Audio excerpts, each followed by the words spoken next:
आप सबको सलाम।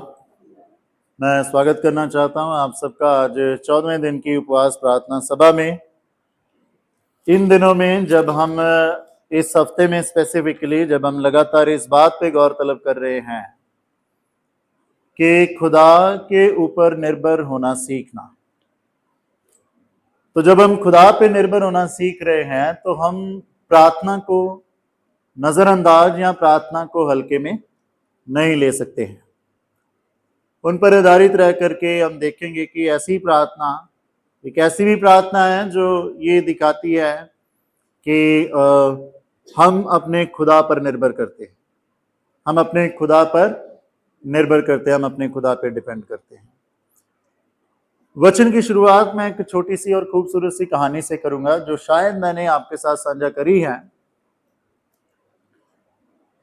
ये कहानी है उस माँ की जो अपने छोटे नन्हे बच्चों को शुरू से ही दुआ करना और दुआ की अहमियत के बारे में सिखाती है। और वो डेली एक काम करती हैं कि जब भी सुबह दोपहर और शाम के खाने का वक्त होता है तो वो खाने से पहले बच्चों को कहते हैं चलो हम दुआ करेंगे, प्रेयर करेंगे तो प्रभु हमें खाना देंगे। तो वो बच्चों की आंखें बंद करवाती हैं और हाथ जुड़वा के प्रेयर उसमें आगे बढ़ती हैं। और जैसे ही बच्चे प्रार्थना शुरू करते हैं, आंखें बंद करते हैं, किचन में ऑलरेडी प्रिपेयर्ड रहता है खाना, वो खाना ला करके उनके सामने रख देती है। और जैसे ही आमीन कहते हैं बच्चे, दुआ खत्म करते हैं, आमीन कहते हैं, खाना उनके सामने। और वो डेली मतलब रूटीन में उनको इनकरेज करती है कि देखो प्रभु ने हमें खाना दिया। एक दिन क्या होता है कि वो बच्चे स्कूल से वापस आते हैं तो क्या देखते हैं कि घर पे कोई नहीं है, लॉक लगा हुआ है। बाहर ही बैठ जाते हैं कि शायद मम्मी यहाँ आसपास ही कहीं गई होंगी और वो अभी आ जाएंगी। बच्चों को बहुत भूख लगी होती है स्कूल से जब आते हैं। हम सब समझ सकते हैं कि जब स्कूल से आते हैं तो एकदम है ना पूरा मतलब इनको बाकी सारी चीजें बाद में, पहले खाना। बच्चों को बहुत भूख लगी होती है तो दोनों आपस में बात करते हैं, दोनों बच्चे की क्या करें क्या करें क्या करें। तो बच्चों को याद आता है कि मम्मी क्या कहती है कि दुआ करो तो प्रभु क्या करता है, हमें खाना देता है। दोनों ने कहा चलो हम दुआ करते हैं, प्रभु हमें क्या देगा, खाना देगा, जब तक मम्मी भी आ जाएगी। दुआ करते हैं, दुआ शुरू करते हैं और क्या होता है कि इतने में वो दुआ कर रहे होते हैं कि हे प्रभु हमें बहुत भूख लगी है और आप हमें खाना दीजिए। तो इतने में एक शख्स वहां से गुजर होता है कुछ पार्सल लेके खाने का। वो जब उनकी इतनी है ना मासूमियत चेहरे से ये दुआ सुनता है तो खाने का जो पार्सल होता है उसके पास एक पार्सल उनके पास रख के चला जाता है। और वो जैसे ही आंखें खोलते हैं बच्चे, उनके सामने खाना आता है। और वो ये बात जब उनकी मम्मी उसी समय थोड़ी देर बाद आ जाती हैं तो ये वो बात किसको बताते हैं, अपनी मम्मी को बताते हैं कि आज हमें बहुत भूख लगी थी, आप पता नहीं कहाँ गए थे और हमने दुआ करी और प्रभु ने हमें खाना दिया। ना ये कहानी हमें क्या दिखाती है और क्या सिखाती है कि एक माँ ने अपने बच्चों को किस पर डिपेंड होना सिखाया, खुदा पे। और कैसे सिखाया, प्रार्थना के माध्यम से कि दुआ करोगे तो मिलेगा, दुआ नहीं करोगे तो नहीं मिलेगा। खुदा से जब हम खुदा पर अपनी हर चीज के लिए डिपेंड हैं, एंड यू नो कि प्रार्थना को हमें नजरअंदाज नहीं करना है और प्रार्थना को बिल्कुल भी जरा सा भी हल्के में नहीं लेना है। आज हम इन्हीं बातों पर गौर तलब करते हुए जो हवाले पढ़े गए हैं उनमें से हम सीखेंगे कि ऐसी कौन सी प्रार्थना है ना, जो विषय आपने आज सुबह देख ही लिया होगा, एक ऐसी भी प्रार्थना है जो दिखाती है, जो बताती है कि हम जब दुआ कर रहे हैं तो हम अपने खुदा पर डिपेंड हैं। नीति वचन 30 अध्याय 7 से 9 आयत में जो हमने पढ़ा है, ये वचन जो है अगूर बादशाह हुए हैं उनके जो प्रार्थना है उनको यहाँ पे दर्ज किया गया है ये नीति वचन जो सुलेमान के द्वारा लिखे गए। और जब इनको शामिल किया गया है तो अगूर बादशाह ने एक प्रेयर करी है, बड़ी खूबसूरत प्रेयर है कि मैंने तुझसे 2 वर मांगे हैं, इसलिए मेरे मरने से पहले उन्हें मुझे देने से मुंह ना मोड़। और वो वर क्या मांगे हैं? पहली बात तो यह कि व्यर्थ और झूठी बात से मुझे दूर रख, मुझे ना तो निर्धन कर और ना धनी बना, रोज की रोटी मुझे खिलाया कर। ऐसा ना हो कि जब मेरा पेट भर जाए तब मैं इनकार करके कहूं कि यहोवा कौन है, या अपना भाग खोकर चोरी करूं और अपने परमेश्वर के नाम का नाम अनुचित रीति से पंजाबी में जब हम पढ़ते हैं, पंजाबी में ये आता है कि ऐसा ना करना कि मतलब मैं भूखा रहूं और चोरी करके अपने खुदा के नाम को क्या करूं? बदनाम करूं, उसके नाम को बदनाम करूं। ऐसा मत होने दें। तो इस पूरे वाले से मैं आपके सामने जो रखना चाहता हूं, जो पहली प्रार्थना है, वो प्रार्थना हमें करनी है the prayer of spiritual safety. वो प्रार्थना करनी है हमें, जो ये प्रार्थना करनी है कि खुदा हमें आत्मिक रीति से हमें सुरक्षित रखें। इस यहाँ पर जो प्रार्थना इस शख्स ने, अगूर ने करी है, उनका मेन निचोड़, उनका मेन सेंट्रल आइडिया यही आ रहा है। उसको फिक्र है अपने आत्मिक जीवन की। उसको पता है कि मेरे आत्मिक जीवन में कौन सी बातें हैं जो मुझे मेरे खुदा से क्या कर सकती हैं? दूर कर सकती हैं, जब मेरे आत्मिक लेवल को क्या कर सकती हैं? डाउन कर सकती हैं, नीचे ला सकती हैं। तो उसने ये दुआ करने का उसका जो मेन मेन सेंट्रल आइडिया है, वो ये है कि हे प्रभु, मतलब आत्मिक रीति से क्या हो सकता है अगर मैं अमीर हो गया? मैं बताऊंगा, अभी एक्सप्लेन करता हूं कि कैसे। अगर मैं अमीर हो गया तो भी मैं आत्मिक रीति से तुझसे दूर हो सकता हूं, अगर मैं गरीब हो गया तो भी हो सकता हूं। तो हेल्प मी कि मैं लेवल पे रहूं। अच्छा, बहुत कम लोग हैं हम जो ये दुआ करते हैं। पहली बात, कोई भी गरीब रहना चाहता ही नहीं, और दूसरी बात, सारे ही अमीर होना चाहते हैं। कोई भी इंसान ये नहीं कहना चाहता खुदा से, खुदा हमें लेवल पे, मुझे नहीं लगता, नहीं मैं भी इंक्लूडेड हूं। कौन नहीं चाहता है? कोई नहीं करता ये दुआ कि खुदा हम ऐसे लेवल पे रहे, ना अमीर हो ना गरीब हो, मतलब बैलेंस्ड हूं। देखिए, मैं आपको एक्सप्लेन करता हूं ज्यादा अमीर होना खुदा से कैसे दूर ले जाता है। मैं बाइबल से एक्सप्लेन करता हूं कैसे। ये आपको पता है, ये सुलेमान ने ये अगूर बादशाह की ये प्रार्थना को क्यों ऐड कर दिया अपने नीति वचन में? सुनिएगा ध्यान से, सुनिएगा ध्यान से। सुलेमान वो बादशाह था जिसने अपनी बादशाहत बढ़ाने के लिए हर तरह की राजनीति करी है, और सबसे जो फेमस उसकी राजनीति है वो ये है कि उसने अपना राज्य बढ़ाने के लिए आसपास के जो भी राजा थे, चाहे वो उसने अपने धर्म से या अपने लोगों से बाहर जाकर के शादियां करी। फलां राजा है, चलो उसकी बेटी के साथ शादी कर लेता हूं, तो दामाद पे तो कौन ही हमला करेगा? बेटी तो देते ही देते थे, साथ में धन दौलत और देते थे। तो उस साइड से क्या हो जाता था, इसका राज्य सेफ साइड हो जाता था कि उधर से कोई हमला ना। इतनी जो चीजें इसने करी थी वो क्या, किस लिए करी थी? ताकि मेरा राज्य, ये सारी शादियां, ये दूसरे उसमें जाकर के शादियों के अपने संबंध बनाना, ये किस लिए था? ताकि मैं अमीर हो जाऊं, ताकि मैं बढ़ जाऊं। अब राज्य इसका नो डाउट बहुत बढ़ गया था। राजा दाऊद के बाद इसका राज्य बहुत बढ़ गया था। He was one of the most successful king in the ancient Israelite history.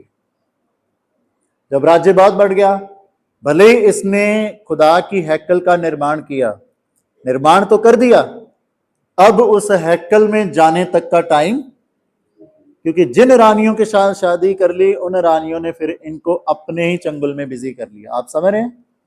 आप अगर एंड पढ़ा होगा सुलेमान का, तो उसका एंड जो था लाइफ का वो बहुत ही खतरनाक है।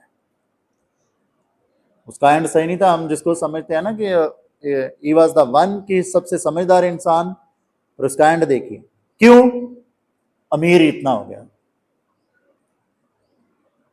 अमीर इतना हो गया कि अब उस सारे बिजनेस को संभालने के लिए चर्च आने का टाइम, आप समझ रहे हैं मेरी बात को। फिर वो बंदा अब खुदा पे डिपेंड नहीं है, किस पे, अमीरी संभालनी है यार, ये मुझे संभालेगी। आप समझ रहे हैं मेरी बात को। इस दौलत को संभालना है यार, ये मेरे काम आएगी। फिर बंदा भूल जाता है कि जिसने दी है उस पर डिपेंड होना है, जिसने बढ़ाया है उस पर डिपेंड होना है। और हम इस वक्त यही सीख रहे हैं कि हम खुदा पे कैसे निर्भर हमें रहना है, उस पर डिपेंड कैसे रहना है। ये दुआ हमें भी करनी है क्या, खुदा है ना, चलो अमीरी तो मुझे भी अच्छी लगती है, पर है ना, we can pray, we can say our prayer, खुदा अमीरी तो देना, पर ऐसी मत देना कि जो तुझसे दूर ले जाए। आप समझ रहे हैं। चाहिए हमें अच्छा जीवन, और इवन के खुदा के कलाम में खुद लिखा है ये मत्ती 6:33 में कि पहले तुम मेरे राज्य और धर्म की खोज करो, तब ये सारी वस्तुएं तुम्हें अपने आप मिल जाएंगी, तुम्हें दे दी जाएंगी। आप समझ रहे हैं। खुदा चाहते हैं हम बढ़ना, खुदा चाहते हैं हमारे बच्चों का अच्छा भविष्य, खुदा चाहते हैं हम, वी नीड एवरी, कि हमारी एक जिंदगी अच्छे, पर ऐसा देना कि जिसमें हम तेरे में बने रहें, हम तुझ में तेरे साथ बने रहें, तुझ में बने रहें। हमें ये याद रहे कि इन सारी चीजों का मूल स्रोत, सोर्स आप ही हैं, हम आपके साथ जुड़े हैं। आप समझ रहे हैं। आप राजा सुलेमान की मैंने एग्जाम्पल दी है, और आप एक और एग्जाम्पल देख सकते हैं बाइबल में से, दानियल नबी की किताब और उसका 4 अध्याय में राजा नबूकदनेस्सर, जब वो भी, उसकी भी शोहरत और दौलत बहुत बढ़ गई, तो उसने भी ये बात कही, ये सब मैंने ही किया है। किस पे डिपेंड हो गया था, अपनी शोहरत पे, अपनी दौलत पे, ये सब मेरा ही है। और लिखा है जब ही आवाज आई कि ये सब कुछ तुझसे ले लिया। आपको पता है, एक और एग्जाम्पल दे रहा हूं मैं खुदा का, कि बहुत ही बेहतरीन हुए हैं राजा हिजकिय्येल। जो मौत का फरमान उस पर आया था, वो क्यों आया था, क्योंकि उसने वो किया था जो नहीं करना चाहिए था। उसने क्या किया था, बाबुल से जो लोग आए थे उनको अपनी दौलत दिखाई इसने, देखो मेरी दौलत देखो यार। खुदा ने कहा तुझे ये करना नहीं चाहिए था। अब जिनको दिखाई है ना ये सारी उधरी, क्या शो कर रहे थे कि देख कितनी दौलत है, we don't need anyone else. आप समझ रहे हैं। अमीरी खतरनाक है अगर सही तरीके से संभाली ना जाए तो, मेरी खतरनाक है। इसलिए खतरनाक हो, क्या करना है, दुआ करनी। क्या दुआ करनी है, यही दुआ करनी, खुदा इतना अमीर मत करना कि तुझे भूल जा। जो यहां पर दुआ की जा रही है, खुदा इतनी अमीरी मत देना कि तुझे ही भूल जा, कि मेरा टाइम ही ना लगे कि मैं चर्च आऊं, कि मुझे ये लगने लग जाए कि पहले दौलत को संभालूं, ये मेरे काम आएगी। नहीं, इतना रखना। अच्छा जीवन चाहिए, नो डाउट, खुदा अच्छा जीवन चाहिए, इतना तो चाहिए कि जरूरतें पूरी होती रहें, पर इतना भी नहीं कि उन्हीं चीजों में बिजी रहूं और तेरा नाम ही ना। अब दूसरी बात जो यहां पर हम सीखते हैं वो है कि गरीबी भी इंसान को क्या कर देती है, हताश और निराश इस कदर कर देती है कि खुदा नाम की चीज अच्छी नहीं लगती।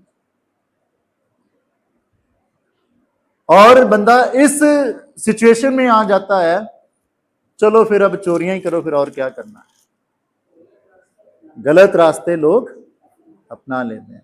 और क्या दुआ कर रहा है, मुझे इतना भी गरीब मत करना, है ना, इतना भी गरीब मत करना कि मैं अनुचित तरीके से अपना पेट भरूं, अनुचित तरीके से अपनी जरूरतें पूरी करने लग जाऊं, और हे परमेश्वर तेरे नाम को बदनाम, तेरे नाम को बदनाम कर।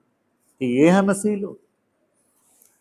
इसलिए हमें ये दुआ करने की जरूरत है कि ना तो खुदा गरीबी देना, ना हद से ज्यादा अमीरी देना कि जो तुझसे दूर ले जाए, और हम अनुचित काम करें, हम अनुचित काम करें। इसलिए ये दुआ करनी है कि खुदा ये दुआ करनी है कि प्रभु हम अपने दिलों की रक्षा कर सके, हमें हिम्मत दे, अमीरी में भी और गरीबी में। ये दुआ करनी है। कौन सी दुआ करनी है? कि हे प्रभु हम अपने दिलों की रक्षा कर सकें जिस भी हालात में आपने हमें रखा। और खुदा के लोग एक ही जगह नहीं टिके रहते हुए बढ़ते हैं, और जब बढ़ें तो ये बात याद रखिएगा कि हमारे बढ़ने या घटने से किसी भी रीति से खुदा के नाम को की तौहीन नहीं होनी चाहिए, हम उसमें और बढ़ने चाहिए। एक और प्रार्थना है इसी हवाले में से जो हम सीखते हैं, वो ये सीखते हैं दुआ करनी है प्रेयर ऑफ सेटिस्फेक्शन। हम संतुष्ट रहें। हम क्या रहें? संतुष्ट रहें। उतना ही चाहिए जितनी जरूरत है, उतना ही चाहिए जितनी जरूरत है।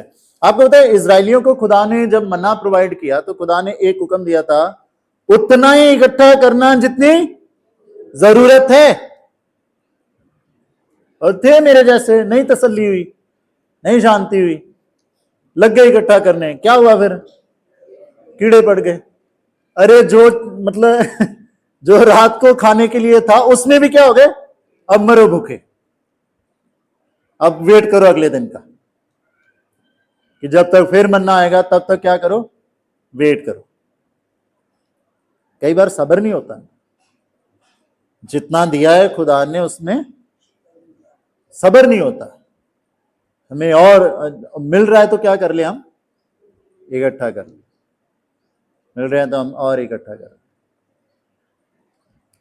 तो इसलिए अब मैं जब इन चीजों को देख रहा था, मेरे मन में तो ये विचार आया, मुझे आप लोगों का नहीं पता ये सारी बातें सुन के विचार आया नहीं आया, मेरे मन में ये विचार आया, खुदा एक साइड आप कह रहे हो कि बी सेटिस्फाइड, उतना ही रखो जितना चाहिए। एक और नीति वचन की किताब में ये बात लिखी है कि एक जो धर्मी इंसान है ना, वो अपने बच्चों के लिए मिरास छोड़ के जाता है। आप समझ रहे हैं? मिरास का मतलब समझ रहे हैं? चीजें छोड़ के जाता है उनके लिए, अपने बच्चों। तो चीजें बंदा कब छोड़ के जाएगा? जब चीजें बनाई होंगी, इकट्ठी की होंगी। बनाने के लिए, इकट्ठी करने के लिए क्या करना पड़ेगा? आप समझ रहे हैं? आप समझ रहे हैं? अभी आपने वचन में हमने क्या सुना कि इजरायलियों के साथ ये हो गया। हम भी अगर सब्र जो है उसमें सब्र नहीं रखेंगे, करेंगे इधर उधर से, तो क्या हो जाएगा? वो कोलैप्स हो जाएगा। एक और वचन में ये बात लिखी है कि एक अच्छा इंसान जो है, एक धर्मी इंसान जो है, वो अपनी औलाद के लिए, अपनी जनरेशन के लिए मिरास छोड़ के जाता है, घर छोड़ के जाता है, दौलत छोड़ के जाता है, और जो चीजें होती है वो छोड़ के जाता है। तो ये दोनों कॉन्ट्राडिक्टरी है क्या? ये दोनों कॉन्ट्राडिक्टरी नहीं है। जो है उसमें सब्र रखिए, क्योंकि खुदा उसी में क्या करता है? हमें बरकत देता है। This is something that we need to learn.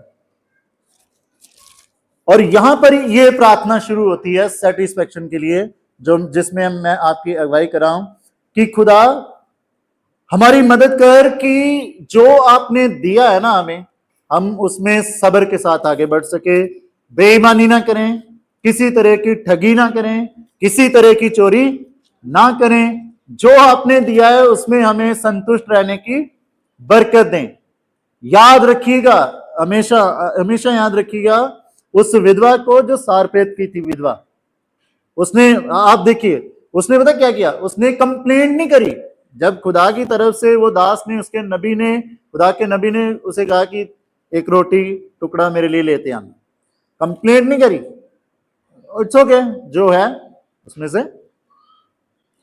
और फिर जब उसे ब्लेस किया गया तो उसने लालच या किसी रीति का पछतावा नहीं किया। ओहो अगर मैं और 10 घरों से और बर्तन मांग के ले आती, ओहो अगर खुदा ने, नबी ने ये तेल डालने के लिए क्यों कह दिया बर्तनों में, सीधे भी तो है ना, छड़ी घुमा देता, सारा सारा कुछ वैसे ही धन दौलत नहीं,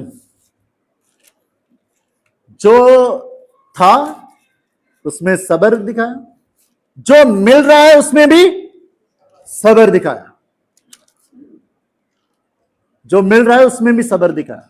are you getting the point? अच्छा, जिसमें जिन चीजों में सब्र दिखाया वो विधवा औरत उन्हीं में बढ़ गई, उसी चीज में बढ़ गई। मेन बात जो मैं आपके सिखाना चाह रहा हूं इस बात में से, दुआ करिए कि खुदा जो है हमारे पास उसको बरकत दीजिए। इसीलिए मैं बार बार कहता हूं कि द मोमेंट आपके खाते में सैलरी है ना क्रेडिट होती है, आती है, तो क्या करना है? उसी टाइम शुक्र करना है खुदा का। खुदा आ गई है सैलरी, मदद करना कि हमारा ये महीना ये पैसा हमारे घर में अच्छे कामों में, हमारे बच्चों के अच्छे कामों में इस्तेमाल। आपने सुना होगा, कई बार मैं ये दुआ मांगता हूं आपके लिए जब मैं करता हूं, this prayer we need to do. और ये दिखाती है कि हम अपनी दौलत पे निर्भर नहीं, हम किस पे निर्भर हैं? खुदा पे, कि वो दे रहा है, और वही जो दे रहा है वो इसको हमारे लिए गुणकारी बनाएगा। जो दे रहा है वही क्या करेगा? इसको हमारे लिए गुणकारी बनाएगा। आखिरी दुआ जो हमें करने की जरूरत है वो ये है, prayer to depend on God. खुदा हम तुझ पे निर्भर है। आज का हवाला जो नए नियम से हमने पढ़ा, लूका रचित सुसमाचार और उसका 12 अध्याय 16 से 21 आयत तक, खुदा यीशु मसीह एक दृष्टांत दे रहे हैं कि जो एक शख्स हुआ है, उसके खेतों में बहुत अच्छी फसल हुई, और जब बहुत अच्छी फसल हुई, बहुत सारा अनाज, बहुत सारा पैसा है, बहुत सारी चीजें आ गई, तो उसने क्या सोचा अपने मन में कि पहले के जो गोडाउन बने हैं उनको तोड़ूंगा, फिर नए बनाऊंगा और नए में इनको इकट्ठा करूंगा। इकट्ठा करके क्या करूंगा? ऐ मेरी जान खा पी मौज कर, क्योंकि तेरे लिए बहुत सालों के लिए अब बथेरा है, अब अतेरा है, अब बहुत है, अब काफी। और जब ये आवाज आती है कि हे मूर्ख, अगर आज ही तेरी जान तुझसे ले ली जाए, तो जिस चीजों पे तू डिपेंड हो रहा है वो सारी किसकी? आप समझ रहे? तो दुआ क्या करनी चाहिए थी? खुदा thank you for everything, thank you कि आपने हमारी मेहनत को फलदायक किया, कि पहले से अभी फसल ज्यादा हुई है। Thank you for everything. खुदा तेरा शुक्र है, अब इन चीजों को हमारे लिए क्या करना? मेरे और मेरे परिवार के लिए ब्लेसेड करना। पर उसने क्या किया? बहुत हो गया है, बहुत सालों के लिए बहुत हो गया है, अब हे मेरी जान खा पी और क्या कर? मौज कर। अब तू मौज कर। वो डिपेंड हो गया उन चीजों पे, किसकी बजाय? खुदा की बजाय। आपको पता है खुदाबंद यीशु मसीह ने यह दृष्टांत क्यों दिया? इसका जवाब इसी अध्याय में 12 अध्याय उसकी 15 आयत में छिपा है, सॉरी 15 आयत में छिपा हुआ है। वहां पर एक बात लिखी है, पढ़िएगा, लिखा है, क्योंकि किसी का जीवन उसकी संपत्ति की बहुतायत से नहीं होता। आप समझ रहे हैं? हमारा जीवन जो है ना, हम क्या होल्ड किए हुए हैं उस पर डिपेंड नहीं करता। हमारा जीवन उस पर डिपेंड करता है जिसने वो संपत्ति, वो दौलत हमें दी है। मैं उम्मीद करता हूं हम समझ रहे हैं इस बात को। तो हमें क्या प्रेयर करनी है कि खुदा हम आप पर निर्भर करते हैं, खुदा हमारी इन चीजों को हमारे लिए क्या करना? आशीषित करना। हमें खुदा हमें समझ देना, हमारी मदद करना कि इन सारी जो दौलत है, जो शोहरत है, इनका मिसयूज ना करें। हम ये दुआ करनी है, क्योंकि ये दुआ दिखाती है कि हम खुदा पर निर्भर करते हैं, और ये करना है कि खुदा मदद करना कि ये सारी चीजों के द्वारा हम आपके नाम को महिमा देने वाले है ना, हम आपके नाम को ऊंचा उठाने वाले। इन दुआ के साथ आगे बढ़ना है, क्योंकि ये वो दुआएं हैं जो ये बताती हैं कि हम अपनी काबिलियत पर, हम अपनी दौलत पर, हम अपनी चीजों पर नहीं, बल्कि ये दौलत, ये काबिलियत, ये चीजें जिसने दी हैं, हम उस पर निर्भर करते हैं। प्रभु अपने पवित्र कलाम के द्वारा हम सबको बहुत आशीष और बरकत करें। आमीन। आइए हम अपने सरों को झुकाएंगे और हम दुआ मांगेंगे। सर्वशक्तिमान प्रभु जी, हम आपका शुक्र करना चाहते हैं आज की अच्छी बातचीत के लिए, जब हम सीख रहे हैं कि हमें आप पर कैसे निर्भर रहना है। और प्रभु जी, आज हमने आपके जिंदा कलाम में से प्रभु जी सीखा है, हमें वो दुआ करने की जरूरत है जो ये बयान करती है कि प्रभु जी, हम अपनी दौलत, काबिलियत या शोहरत पे नहीं, बल्कि ये सब चीजें जो आप हमें देते हैं, हम आप पर निर्भर हैं। प्रभु जी, अपने वचनों के मुतालिक प्रभु जी आगे बढ़ने की बरकत इनायत बख्शना और हम पर अपना रहम अता करना। प्रभु जी, सब कुछ आपके हाथों में देते हुए हम ये प्रार्थना हमारे मुक्तिदाता खुदावंद यीशु मसीह के नाम से मांगते हैं, आमीन।